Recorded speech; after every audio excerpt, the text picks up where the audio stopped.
Bonjour à tous, j'espère que vous êtes en forme. Je suis Guillaume Limbert, expert en compléments alimentaires et aujourd'hui on va parler de cystéine, mais pas que.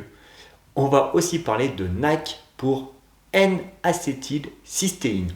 Alors on va voir qu'est-ce que c'est que la cystéine, on va voir quels sont ses bienfaits, où est-ce qu'on y trouve dans l'alimentation brute et aussi on parlera de compléments alimentaires et je vous dévoilerai 3 compléments alimentaires disponibles sur le marché qui me semblent efficaces, pertinents à tester. Après, voilà, ce sera un petit guide en sachant que bien sûr, je n'ai toujours pas de lien financier avec quel que soit le fabricant. J'ai aucun lien financier, donc je serai le plus objectif possible, de vous dire ça vaut le coup, selon moi, bien sûr. Donc, avant d'attaquer, je vous invite à vous abonner à la chaîne si ce n'est pas déjà fait. Bientôt 50 vidéos à votre disposition pour tout savoir sur les compléments alimentaires, comment les utiliser et lesquels seraient les plus efficaces pour vous. Donc, qu'est-ce que c'est que la cystéine? Alors, la cystéine, c'est un acide aminé semi-essentiel. Alors, par semi, on veut entendre que c'est un acide aminé que notre corps est capable de produire.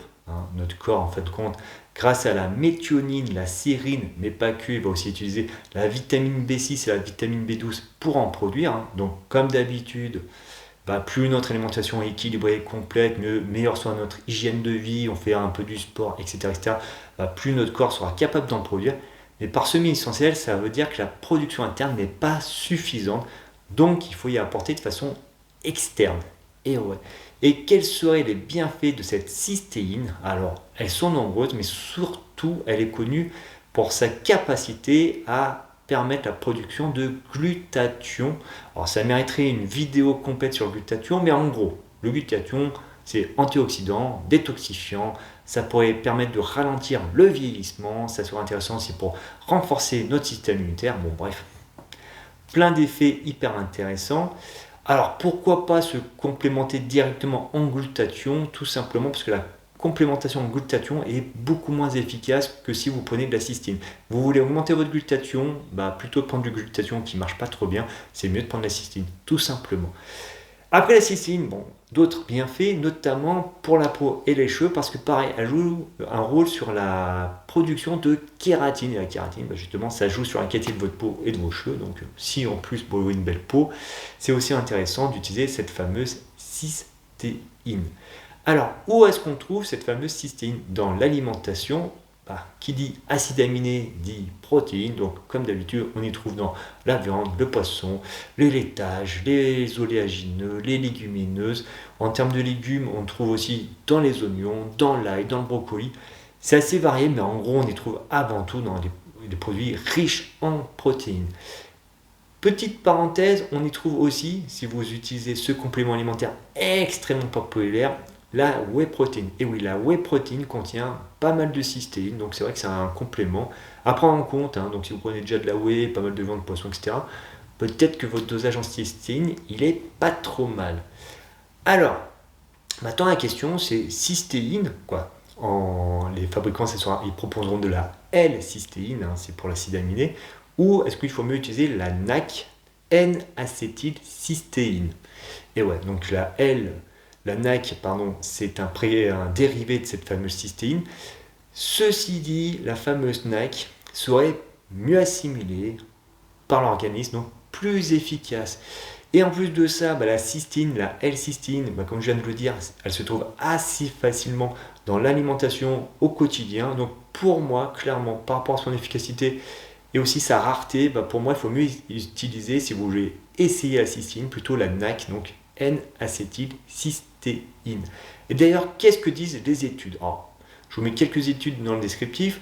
La première, c'est une étude animale. Ok, alors, donc ils ont pris des souris et dans cette étude, qu'est-ce qu'ils ont fait? Ils ont complémenté ces souris avec de la glycine et de la NAC. Et qu'est-ce qui s'est passé? Ces souris auraient vécu 40% de plus que les souris qui prenaient un placebo. 40% de plus. Alors bien sûr c'est animal, ce qui dit qu'il est animal ne marche pas forcément sur l'être humain, mais c'est quand même une piste à suivre. En plus de ça, j'ai déjà fait une vidéo sur la glycine, mais pour moi la glycine c'est clairement le complément j'ai envie de dire à prendre tous les jours, hein. Moi franchement c'est le seul complément que je prends à l'année.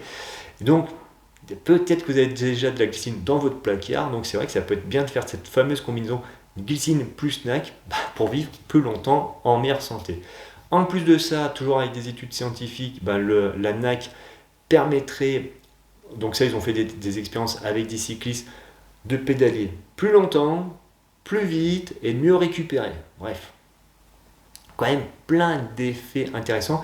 Et tout ça, les mécanismes, ils pensent que c'est justement grâce à sa capacité à augmenter votre niveau de glutathion dans le corps. Donc c'est quand même assez intéressant.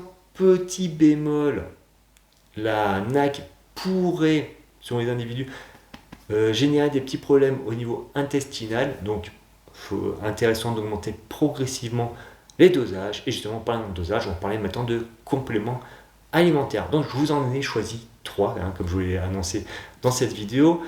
Lesquels j'ai choisi? Alors le premier, j'ai pris la marque Unai. Alors je rappelle, hein, j'ai aucun lien financier hein, avec toutes les marques, mais enfin, j'ai choisi la marque Unai. Alors intéressant, le prix reste assez raisonnable, hein, on est à 14 € pour 2 mois de cure. Ce qui est pratique, c'est en gélule, donc c'est une gélule par jour qui apporte 400 mg de NAC, hein, donc de N-acétylcystéine. Gros point fort, c'est la qualité du produit, hein, c'est vraiment tout clean, donc super qualité, 400 mg, 2 mois de cure. Donc assez intéressant. Après, je vous ai choisi la version de chez Sunday. Alors chez Sunday, eux, qu'est-ce qu'ils proposent? C'est une version un peu plus intéressante niveau prix, parce qu'au lieu d'être à 14,90, vous êtes à 14 €. Mais sauf que, vous allez me dire 90 centimes, on s'en fout un peu, sauf qu'il y a 4 mois de cure.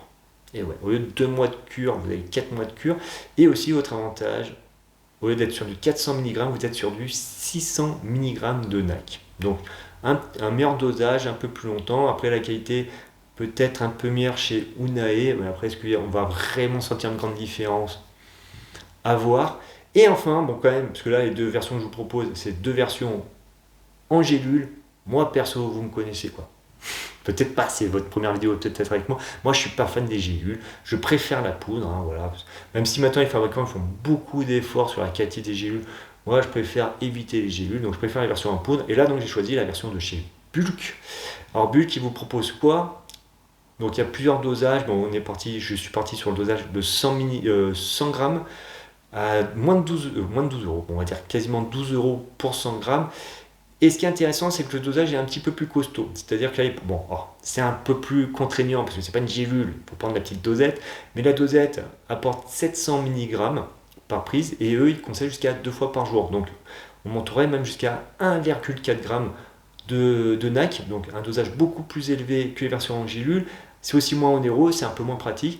Et aussi, petit rappel, comme je disais, ça peut perturber un peu le ventre, entre autres, hein, il peut y avoir des effets secondaires avec le NAC, donc peut-être commencer bien avec 700 mg, et si ça passe bien, ensuite permettez-vous d'augmenter à jusqu'à 1,4 g, mais en tout cas écoutez votre corps. D'ailleurs, pour ceux qui ont déjà utilisé cette fameuse cystéine, voire la version la NAC, ou peut-être les deux, hein, pour vraiment tester laquelle eux ils ont le meilleur réagi, n'hésitez pas à y mettre dans les commentaires, c'est toujours intéressant. Moi je vous dis à très vite.